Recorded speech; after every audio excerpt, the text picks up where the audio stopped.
My guest today is Marie McKenzie. She is an intimacy and relationship coach who helps women find trust, love, and intimacy after being sexually assaulted.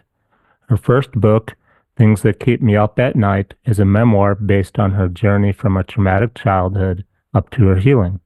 If you ever wondered whether faith and determination are a recipe for success, she says Things That Keep Me Up at Night will answer that question. It takes you through her sexual assault at the age of 11 to being a successful registered nurse.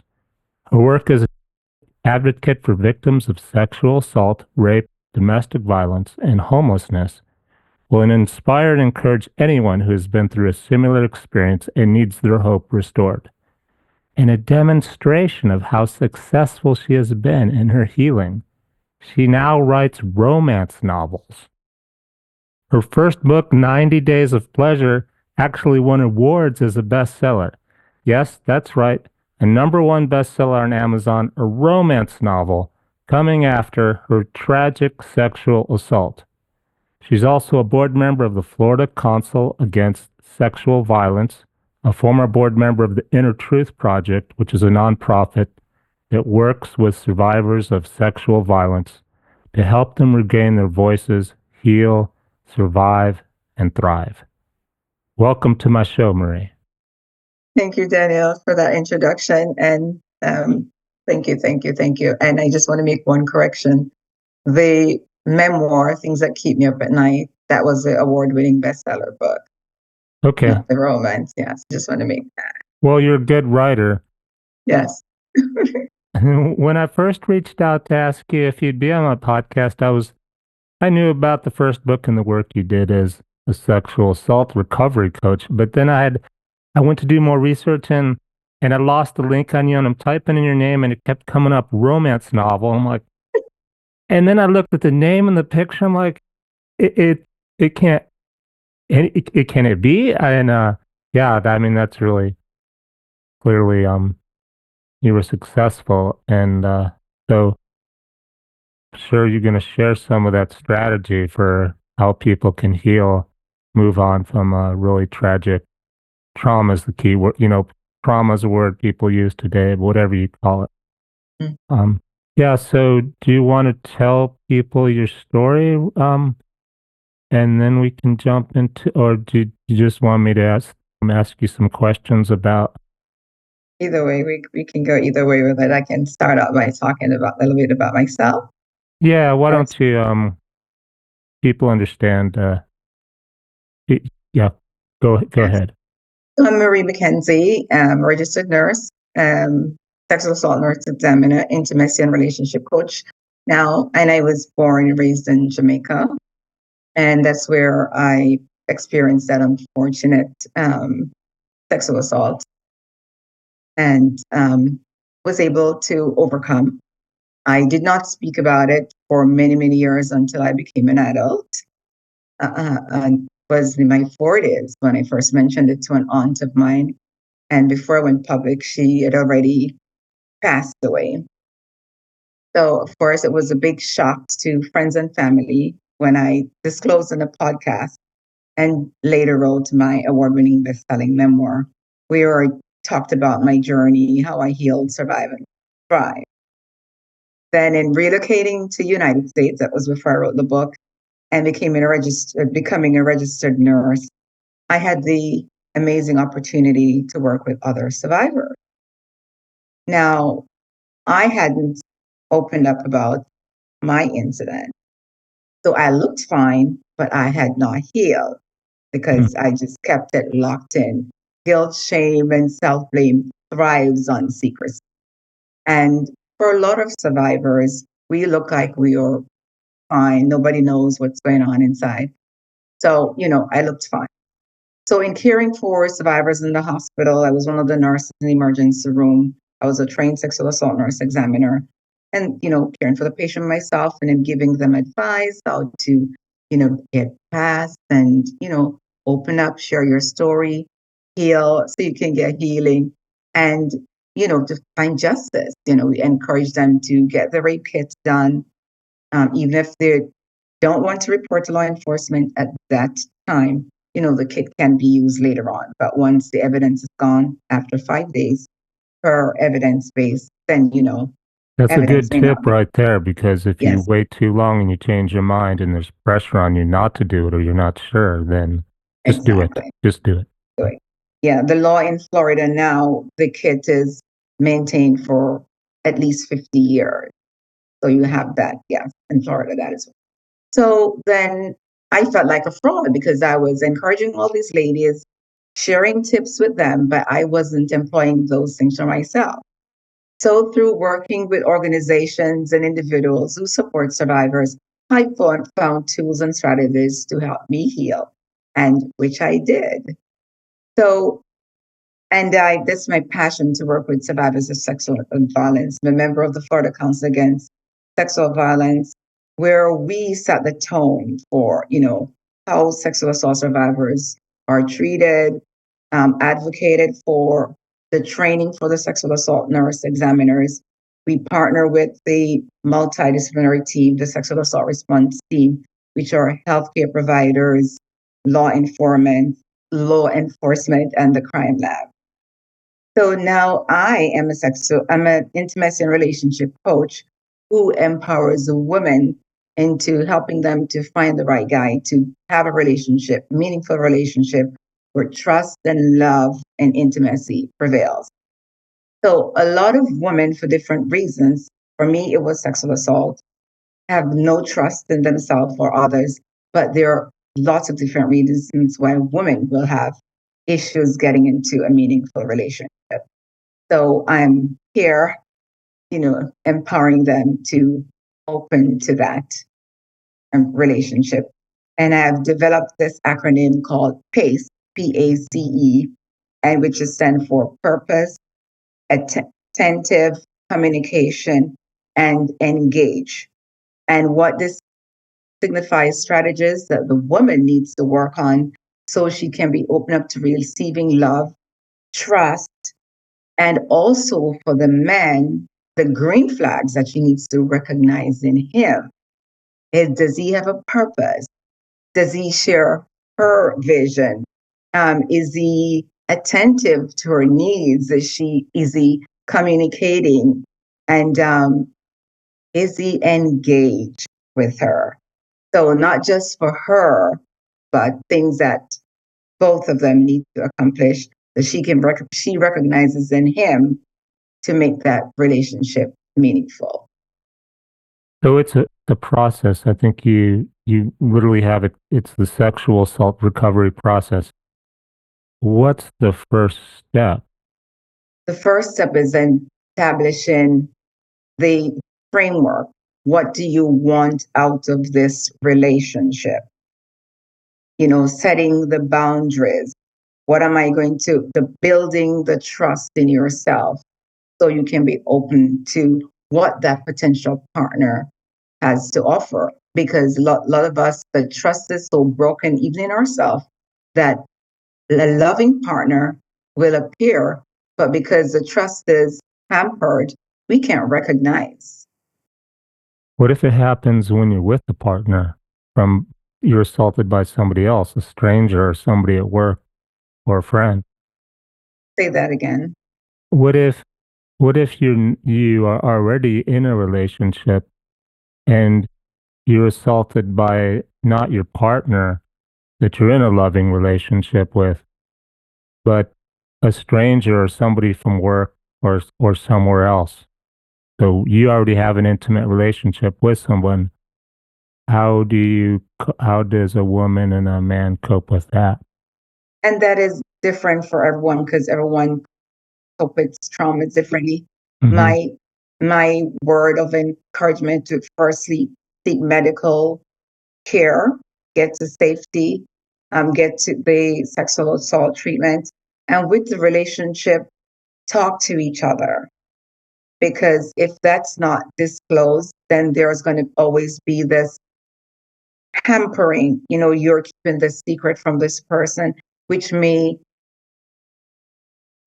hinder you accepting intimacy and love in that relationship that may have been flourishing prior to the incident. Open communication. open Yeah, communications. never, just remember to keep open, not to close. That is the key to communicate, whatever it is, because secrecy, secrecy hinders a lot of progress in relationship because we're not mind readers. Hmm. So if you're keeping something from your partner, ultimately they're going to be a sign that something is not right. Hmm. And then that person is going to be wondering, is it me? You know, there's Right. going to be that person, he or she's going to be filling in the blank Hmm. if you don't openly disclose. So another situation occurred to me, and this would be somebody who's young, still living with their parents, and maybe is afraid to tell the parents for whatever reason. But it's the same communication issue. What, in simple, plain words, can someone store in their take away from this? Like, how do I tell someone? It's more like you and I know it's as easy as just tell them, but it helps to literally give them the words. Yeah. So, what should they say? Like, I hey, have some yeah, go ahead. I have something to tell you. Um, and it's different for everyone. It depends on the relationship or the person you want to tell. Mm-hmm. So make sure it's someone you trust.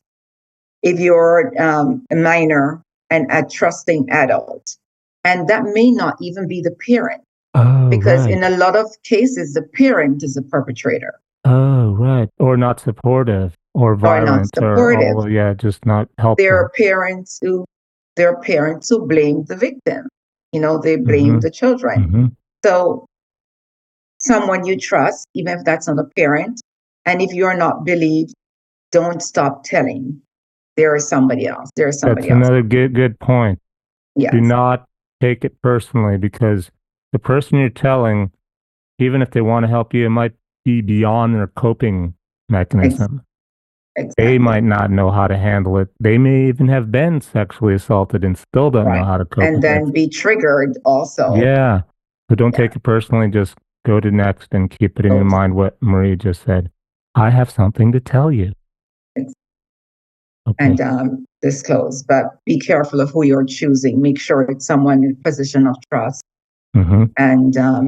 And sometimes they may not have anything to say or but just to be there for you. And a lot of survivors, we don't need most of the times your help. We just need someone to be there. Yeah. Empathy, yes. And thank you for trusting me with this information. Oh, which is what someone who is told that could say in response. If like you're Yes, a deer in the headlights, that someone just told me they were raped, I don't know what to do. Just say thank you for sharing that with me. yeah. Thank you for trusting And me. maybe ask them, right, what should I do? What can Right, I help you with? That's right. simple, rather than try to make it up and Exactly. Or you can even just say, I don't know what to say. hmm. I don't know what to say. That's an appropriate response. Hmm. But you don't have to have the answer. You don't have to, you don't have to try to find the right words to say because sometimes there is none. Right. So back to this scenario with where you've got over the initial assault, the physical violence. Now you've met somebody new, a new man, your woman, and then of course this could also be men have sexual assault too, but we'll use the word woman for this. And you're in a new relationship. How do you establish boundaries or communicate? I need to go slower, or establish the boundaries so that you can feel safe again. Yes. And that is important to establish and communicate boundaries. And unfortunately, this is not easy for a lot of women or even men to set and communicate because depending on skills that you've developed before this happened, That's why a lot of people remain silent because they didn't have the coping skills before or the skills to communicate and share things. Some families are not very communicative. So this is something that may take time for some individuals, while others can go and communicate it right away. So it's up to the survivor to take his or her time. We're talking about her, to take Hmm. her time and disclose it at when she is ready. It's not something Hmm. that can be forced. Like, oh, I'm in a relationship and I have to tell him. Do you feel comfortable sharing that at that time? It's something I do Oh, I recommend. see. It's yeah. I guess it's not the first thing you say on the first date. Oh yeah. By the way, Exactly. thanks. You, Over dinner. Right. Okay. yes, make sure it's a right. You need to plan at an appropriate time to say Ah, that. But it's not something that should be kept hidden until like, oh, I'm dating him now. We're getting married, and I haven't told him yet. I yeah. think that That's should be disclosed prior to. right. Yeah. I see. Yeah. Um, do you have any story? Do you have a story that's really metaphor or inspirational without, of course, change the names or the places? Is an example. I mean, about with a partner or just a story in general. With a partner or a story in general, where you can walk us through what's happened to someone and how long it took and how they, a success story, of course, but Yes. maybe, Well, I have worked with survivors, so I have many stories. One I'm sharing is the lady met her in her adulthood, in her 50s, and she was molested as a child, multiple occasions, family members, and she grew up not sharing that with anyone. So, as I mentioned earlier, how self blame, shame, and guilt thrives in silence. So that has hampered her from being successful in life initially. She went on later on to get her doctorate, a successful professional, but she had never dealt with that part of her life. It was just buried. So eventually, through speaking, she worked it out, and such a change in her life. She was able to overcome that. It wasn't so paralyzing because sometimes we bury it so deeply, we forget about it, and then we're triggered by anything can trigger us sometimes. We're not thinking about the incident, but we have buried it so deeply, and then it just pops out shockingly. So she was able to develop techniques and strategies to work on her self esteem, work on, diet and exercises, self care issues, traveling, successful professional, learn to develop communication skills, set boundaries, communicating, started dating and met someone, and they're now married for over 15 years with two children. nice. So that's a very, very powerful, one of the ones that I'm personally, That's a good one. yeah. Um, how long did she, if you remember, wait and how did she do it to tell her future husband after, how did they meet? Do you remember how they met?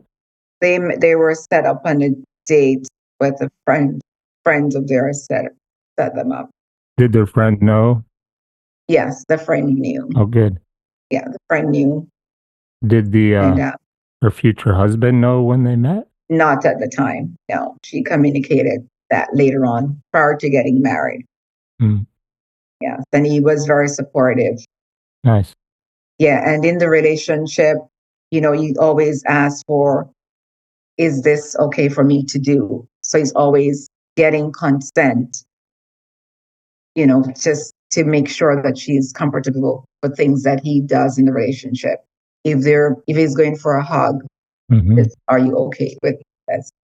Based on what has happened to her, the story she shared and how things had happened, he always makes sure he approaches and gets consent. whether I'm sure that he knows his boundaries, Yeah. Yes. but that's a good tool when you're Yeah. when you're trying to work through the initial Yes. getting comfortable. And there are amazing men out there. Some women are not as fortunate to find a partner who, when they hear of our story, whether it was before or after, who is receptive and supportive. There are some who would be like turned off and like, or throw it back in their faces later on in the relationship. But she was fortunate that this person was there, supportive. Like it was almost like another therapist. The way he interacts with There her. are men like that, and those are not Yes, the type you want to be with, even if you did not have a sexual assault. It's telling of the person in general. Uh, my my take on it. mm, So, what are some misconceptions about this whole thing? Like, there's this, it's cliche, you should just get over it, or, you wore a dress too tight or too short, and it's your fault. There are those societal things to get over too, right? yes, the victim blaming and get over it. You don't just get over it. We all deal with traumas differently. You and I may have the same experience and it may not traumatize me, but then it traumatizes another person. Some survivors may get from the incident, call 911 or show up at the hospital and get treatment and move on from there. Hmm. Some people may go home, get in the shower, turn the water on, and just sit there, close the curtain, and just Want to die. exactly. So, Arnold Schwarzenegger talked about it on a podcast he was on, or in his book, when his brother died, his younger brother. He talked about how, here I am, the tough guy, and it's just like anything happens, I just get tough. His brother, on the other hand, was kind of not so tough, sensitive, had a hard time, and I'm not sure how he passed. We're all made different. Yeah. yes, and we all deal with trauma differently or anything, actually. So if you do get this social pressure, whether it's from your parents, teachers, or friends or at work who, you know, some may not even believe you, but let's say they believe you and they just try to write it off as just get over it. What, Marie, can you suggest those people how to handle it, what to do, what to say? The survivors. Yeah. Yeah, I think people who say that, we shouldn't be ar- or arguing with them because if that's their belief, there's nothing you're going to say that's going to change that. So for me, it's those people should be just don't be associated with them. Oh, good point. Yeah, I call that an extraction. yeah, exactly. Just don't even Whether waste your energy. Or Mark Twain once said, don't argue with stupid people, or in this case, people who are being difficult. They will yeah. beat you down to their level and win. And yes, they will. Yeah, they know how to do that. Yeah, Yes, they're good at that. Just walk away, yeah, make new friends. Um, yes. Whether they're friends or family, just cut them off until they can develop some sense. or of course, there's the cliche thing like, well, I had to move to get away from it, small town, whatever. And if you have to and you can, Yes. then that's helpful. You move away from your town, your job. And there are people who have. Yeah. And that is, even if it seems, afraid, what am I going to do? Yeah. Right. You can handle that fear and it'll Yes. be And then better I for know you. the conversation around sexual assault has improved, but the statistics are still troubling. Every 68 seconds, someone in the United States is sexual assaulted. Every 9 minutes, that victim is a child. Every 9 minutes, that victim is a child. 25 out of every 1,000 um, perpetrators may end up in jail. Sexual assault is the most underreported crime. The most underreported crime. 85 to 90% of perpetrators are known by the victims. Yes, predators don't always run in the street. They prey where they're trusted. And what are those mostly parents or? In the homes, parents, siblings, extended family members, clergy, in the schools, neighbors. It's a very small amount that's stranger rape or sexual assault. Yes, it's 85 to 90% known by the victims. And demographically, what's the percentage that are underage versus adult? 1 in every 6 female and I think 1 in every 10 male child. Yeah. 1 in every 6, 1 in every 10. Got it right. Rain.org. Mm-hmm. Go ahead. Well, the reason I ask is if we want to focus for a moment, and we kind of have, but a little more clarity or redo it, re-say it. If I'm a kid, a child, and my brother or sister assaults me, what do I do? So listening back to what we were talking about earlier, Marie, I got to find someone I can trust. It's not my parents, and it's at school that I would tell somebody maybe. Yeah, so you have counselors at school. Mm. You have the principal, you have school counselors, your teachers, your law enforcement. Yes, tell somebody. If I put myself in a kid's shoes, I would be afraid of going to school because I would worry the first thing they're going to do is call my parents, and I'll go home and get a beating. And that has happened, yes. Yeah. Okay. So that has happened. How do I know when I might try that? It's risky because I'll get beat up pretty hard if I go home. Who else could I turn to? Because what if the clergy guy does the same thing, especially depending on your church? Who'd I find like a nonprofit like yours, a shelter? Yes, or a neighbor. Okay. Yes. It's kind of difficult though if you're a kid. Yes. Yeah. Yes. It's difficult, challenging for children, for a kid. And there are children who are living in similar situations and being abused for many, many years. My mom actually volunteered for this once, and it's in Arizona. And every state has one. Is it Child Protective Services? Yes. Yeah. And most kids have a cell phone right now, and a Google account or a Google, so they could probably find that online. Yes. Child Protective Services, right? Yes. And I don't know about Florida, but I know in Arizona it was really effective. They had a good process. Yes. And knew how to handle it, so they were aware of these things. Yeah, we have resources in Florida. And with the internet, and the schools and yeah. So community organizations.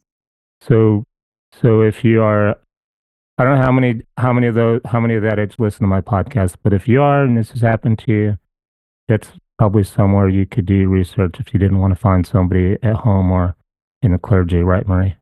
Yes, yes.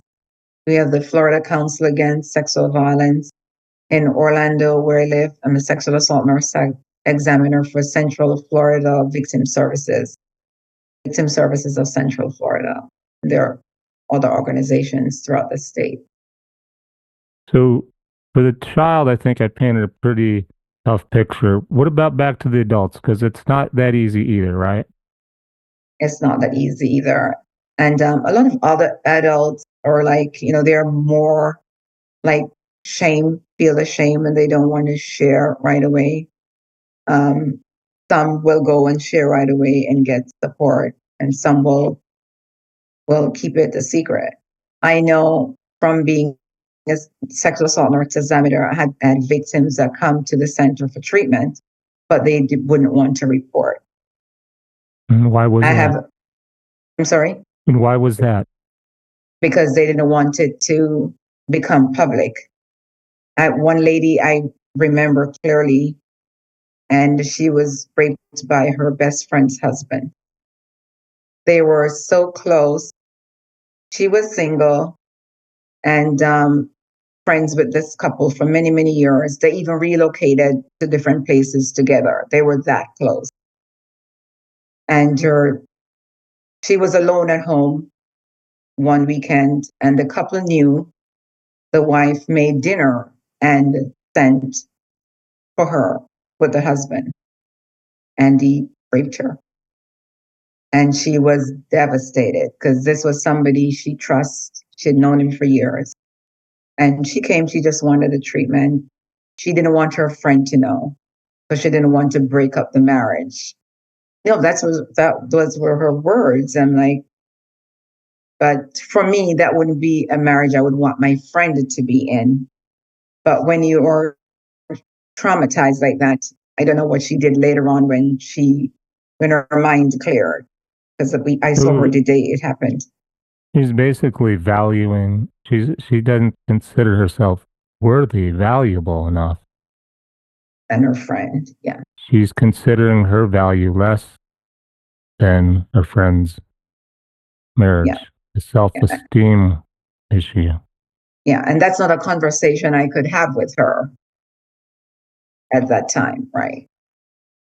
And how That's beneficial would it be anyhow at that yeah, time? yes, and that wouldn't have been appropriate at the time. That's a conversation I would have with one of my current clients, but not for a survivor of a trauma at that time. So what happened then with that story? I don't know how it ended. I didn't see her after that. She came to our center for treatment, I and I see. did her, yeah, that. But those are. Did she report afterwards? I don't know. Did she tell her friend afterwards? If she was to, if we were to pretend we were her and we had decided to not just be quiet about it, what would you do if you were her? We will call the police. Would be Oh, well, called. there is a simple one. Yeah, the law I forget enforcement about would that. come. I forget about that, and it's Oh, like, there is a oh, process. there are the police. Yeah, Yes, there's a process. it is There's a illegal. process. Yes, it is a crime. It is a crime. It's so Yes, easy to forget some of these things. Like, you know what? That's yes, what we have police for. yes, I'm worrying too much about this. Just call the yeah, police.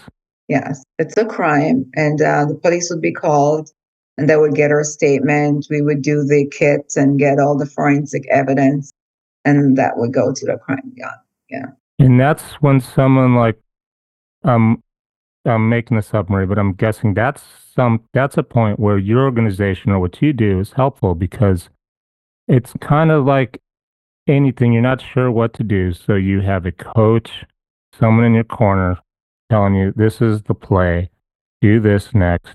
I'll tell you what to do next.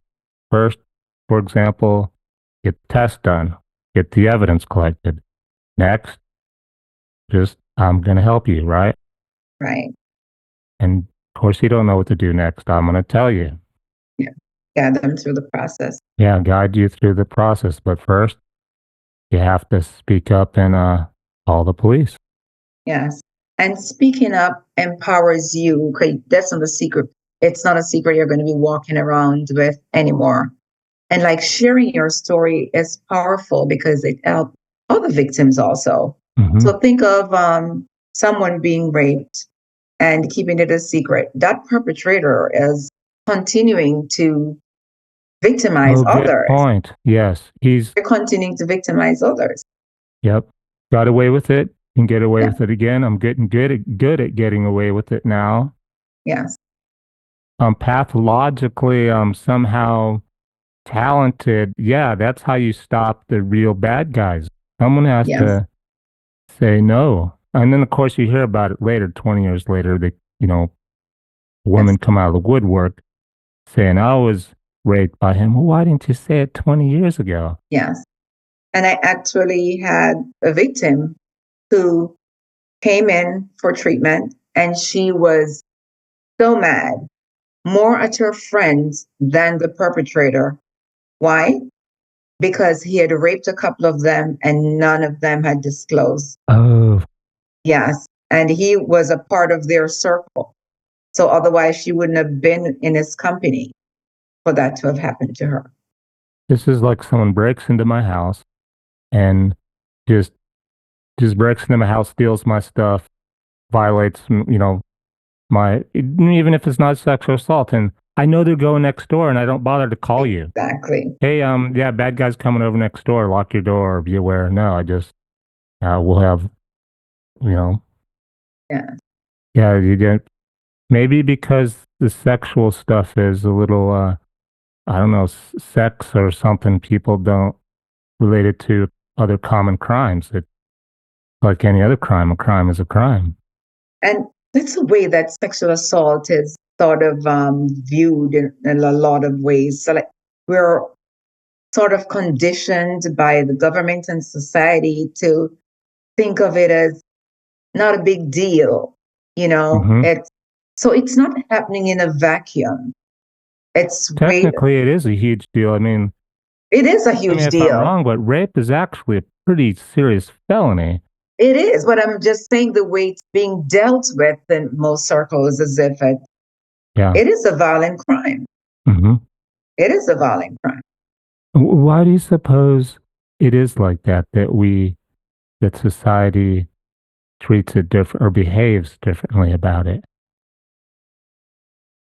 I'm not sure why but it's been like that for forever. And although the voices are being raised more, there are more organizations and people who are coming out. We have so much more work to be done. Hmm. I remember the Me Too movement where thousands of women and men said Me Too, but think of the thousands more who still remained muted, who Yeah, the still remain statistics, silent. you read it in the newspaper and you think everything's going to be fixed the next day. And like a Yeah. lot of things, it's not. What do you know about the military? Statistically, it seems like that's a good part of it. Yeah. I don't know how much better it has gotten, but I know there's more voices being raised and it's being Hmm. talked about much more.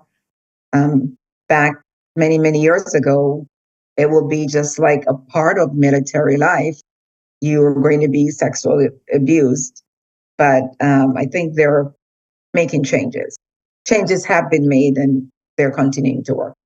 And do you know the process now in terms of like we are speaking of, I don't think you call the MPs, then you would, do you know if that happens to you you're in the military, do you just go to your commanding officer or if it's I your, am not familiar with their process or the different people, not off the top of my head, fortunately. okay, the people in the military, if you're in the service, you probably know that there's a way anyhow.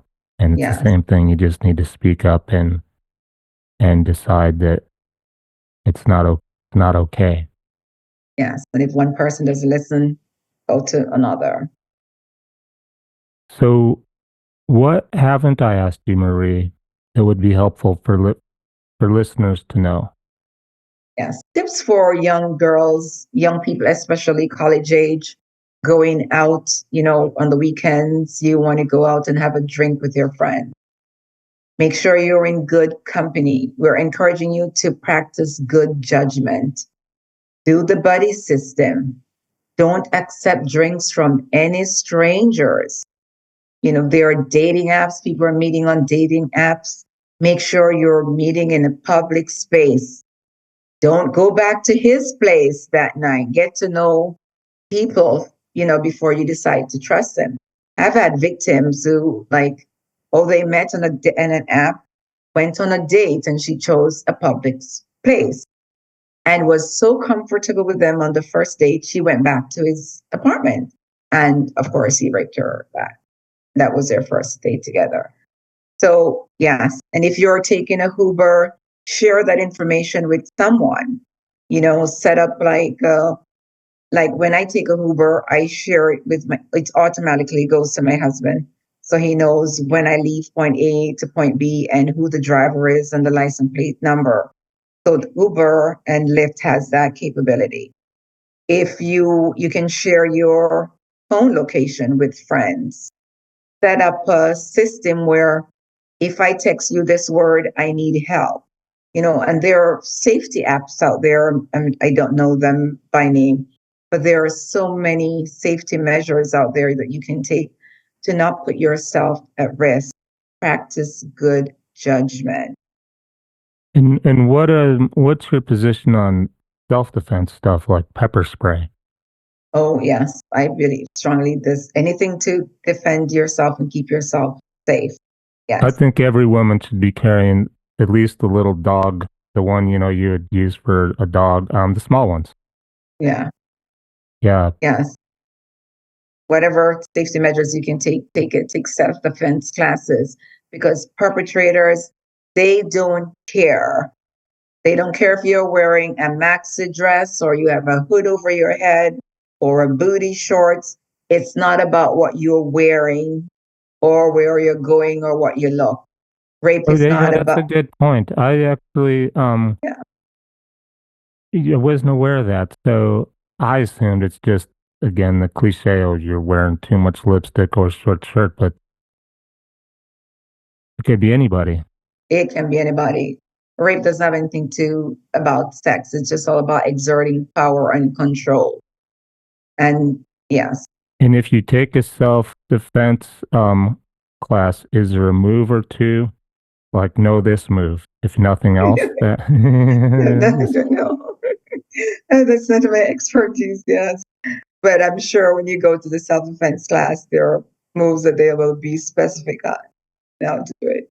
when I was in college, and I think it just came out then, the date rape drug, Yes. and I did know somebody, a friend of my girlfriend's, who she went to a party or she met them at a bar, and next thing she woke up, she was on the floor and probably not wearing as much and didn't know where she was. Basically, a group of young men. To which, ever since then, I'm like, I would never let my drink out of my sight in public. Exactly. I would take it to the bathroom with me. Yes. Yes, you have to. Some people put a coaster over it. Like, oh, when I Mhm. come back, I'll see if the coaster was moved. Yeah. And not leaving it. It sounds paranoid, but that's Safety. safety. And Yes. I mean, I'm a Yeah. man Yeah. because that is that as common now? Something The like date that? rape drug. Mm-hmm. I don't hear about it a lot now as I did a few years ago, many years ago. I mean, this is something that's colorless, tasteless, can be eaten in your drink and Mm-hmm. you don't know. So, as you said, take your drink with you. Yeah, What are some of the common ways that I think the cliche thing, it followed you into a dark alley. But like as you were telling earlier, it's one of your best friends. it's friends, it's family. Is there a common one, or are there, when we talk about, trying to protect yourself, are there a few things that women should know about if they don't already, in terms of don't take this for granted, things to be aware of? Yeah, just be aware of your surroundings. Take your eyes off your cell phone. Have you ever Mm, gone, you watch them and they're walking and they're on their cell phone? They'll be in a group and they're on their cell phone. You don't know who's watching you. Be aware of your surroundings at all times. mm, Be aware of your surroundings. A few years ago, I was in the emergency room and this young girl was brought in by the ambulance. She was found passed out on the street. And it was a school night. She had gone drinking with friends and end up on the street corner by herself, totally drunk. So, being an examiner, I asked her the question, and she came in fully clothed.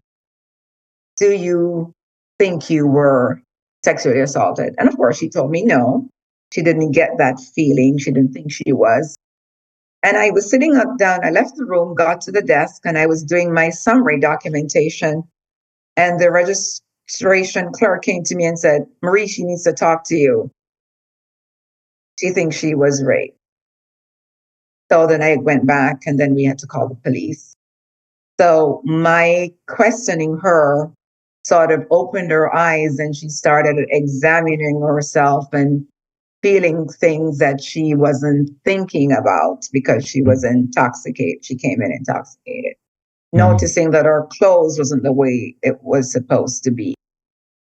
So, and if I were not trained to do that examination or ask the right questions, then she wouldn't have even thought about it or recognized that she'd been violated.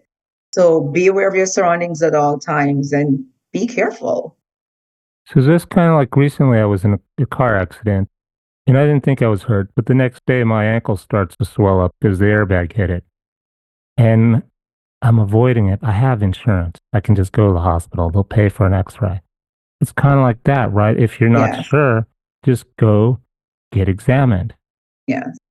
And if you ever find yourself in that situation, just examine yourself and think, is this the way I left home? You know, do I have bruises? And I wasn't injured, you know? A Exactly. good one. Yeah.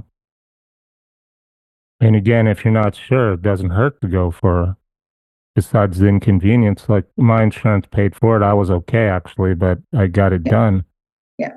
At least you don't have to keep wondering.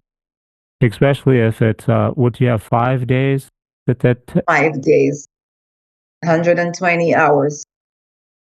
and is that a biological reason or a legal reason or both that it's 5 days?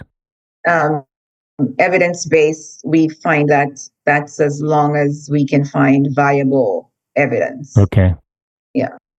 Just kind of where dissipates or it's not strong enough or evident enough or conclusive enough or so forth. Or just not there at all. Okay. So anything else? I know I didn't piece together the process exactly in order. We have there is a recovery process, right, Marie? Maybe the steps are different for each person, but can you summarize them? Is there literally a step 1, 2, 3, 4? Yeah, if you're assaulted, yes, first thing is safety.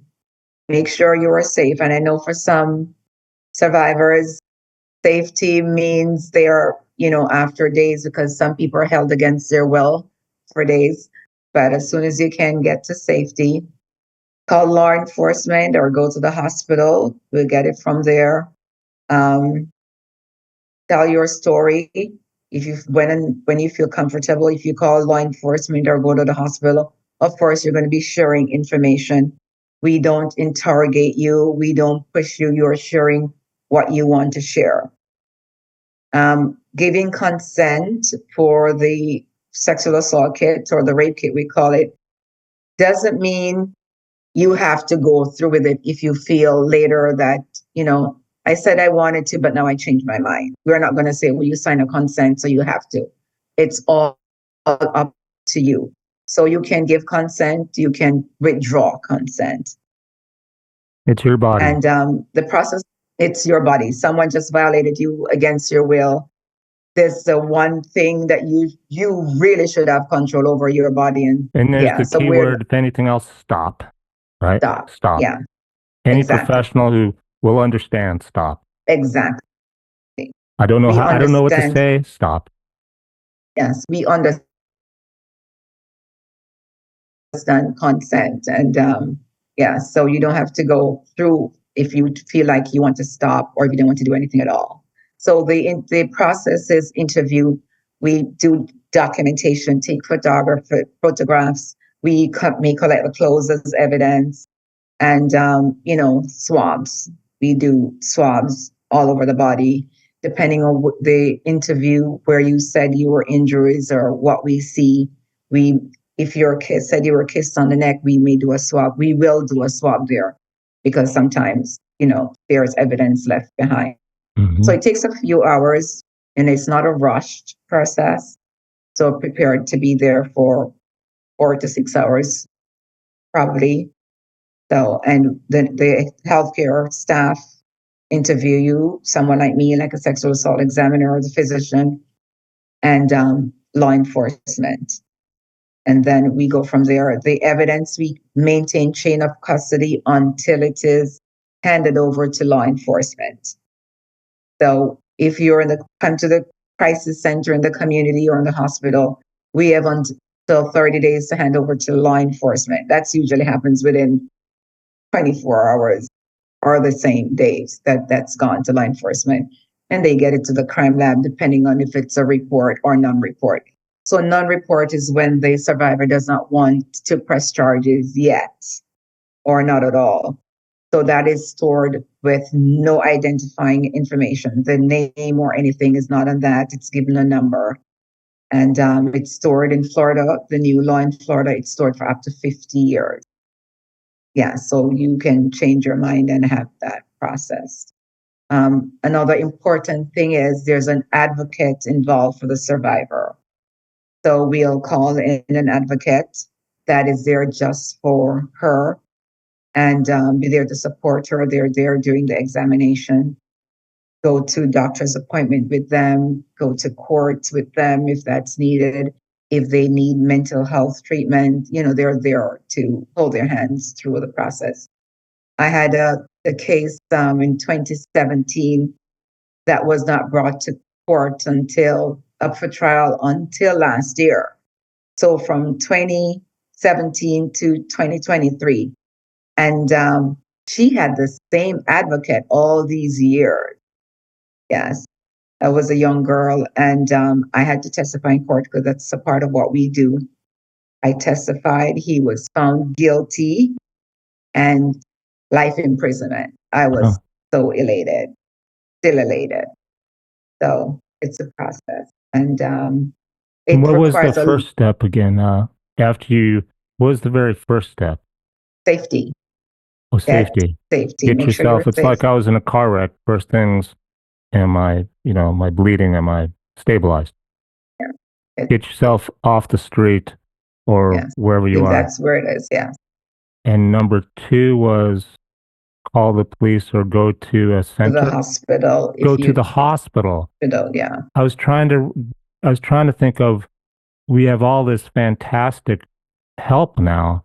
Where we went to get it, it's the hospital. Yes. So if you call the police, they'll take you to the hospital. Okay. Yeah. Call the police, they'll take you to the hospital, and then they'll find you an expert, somebody like Marie. What do you call yourself again? Sexual assault nurse examiner. Nurse examiner. Sexual assault nurse examiner. Okay, so I tangented. Oh, go ahead. So it's either you'll go to the hospital, depending on your area, or the rape crisis center. Okay. So that's a community organizations that, treat victims of sexual violence or victims of crime. So you go to either place. I tangented into trying to prevent this from happening. But back to what you're also really good at. On your website, there's books and resources for women on how to rebuild trust and intimacy. I'm an intimacy and relationship coach. She's a coach. And on your website, they can get a free copy of your book, Finding Love at Your Own Pace. Tell me about that. Tell me some good stuff, some happy stuff now.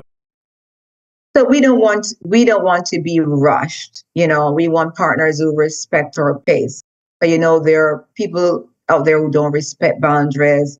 There's a man, I meet this woman, and I want to go from point A to point Z in a short period of time. So this guide is helping you to develop tools and strategies that will guide you and this person to go at your own pace, the pace that you want to go at. You don't want to be rushed. So, and there are steps that you follow to get. Nice. Set your boundaries and communicate it. Yes. I'm thinking of a coloring book where I color in the lines or I'm step by step, like a step by step. Paint the numbers or something real easy. Yeah. It sounds inviting, comfortable. Mm-hmm. And you are a best-selling author, so it has to be written. Yes, I'm an award-winning and best-selling author. Yes, and how to get that free guide, it's gift.marielmckenzie.com. I'm going to have it in the show notes as well. Also, on your website is where people would go, right, if they wanted to hire you or book you for a consultation as a recovery coach, right? One-on-one? Yes. Yes. And if they download that gift.marielmckenzie.com, it also gives them information and how to contact me. And you're also a speaker, right? People can also go there to, they want to Yes. book you to speak at Yes. their event, At their events. Yes. an organization, a corporation, and Yes. and then it says free copy of your ebook, Finding Love at Your Own Pace. It's free. It is free, gift.marielmckenzie.com. Great. Anything else you want to add that we haven't talked about? We have talked about a lot of stuff, and just know that you are not alone. If you end up in this situation, you're not alone. There's help out there. I'm here for you. And share your story. It's powerful. Other survivors need to know that they're not alone, and your story will help others and get that perpetrator off the street so they don't hurt anybody else. And if you need help and can't remember where to get it, call Marie or Yes. call Daniel, and I'll find somebody who can help you like Marie. Thank you, Daniel. Yeah. Yeah, thanks, Marie. Yes. Appreciate you being on my show. It's wonderful work you're doing, and you're helping not just women, but you're helping men and other people like me, men and women who, on the flip side, don't really know how to respond and how to help them. So it's great you have the resources on your website. It's great that you do what you do. And play it from both sides, preventative, and then fix it, get it back to being normal and living a good life afterwards, like you have. You are a Yes. perfect example. Yes. It's possible to heal, thrive, and survive. And oh, by the way, I should mention you've been married for how many years now? I'm in the 23rd year. November 30th will be our 23rd year. Congratulations, and Thank happy you. and successful. Oh, it's So, amazing. and you came from another country, right? Yes, I migrated from Jamaica. So tough life, difficult trauma, and she can do it, and she can help you. Yes. Awesome. Let's thrive together. Yeah. Okay. Thanks, Marie. Thank you, Danielle. I appreciate you having me. Have a good night. Thanks, you too. Bye-bye.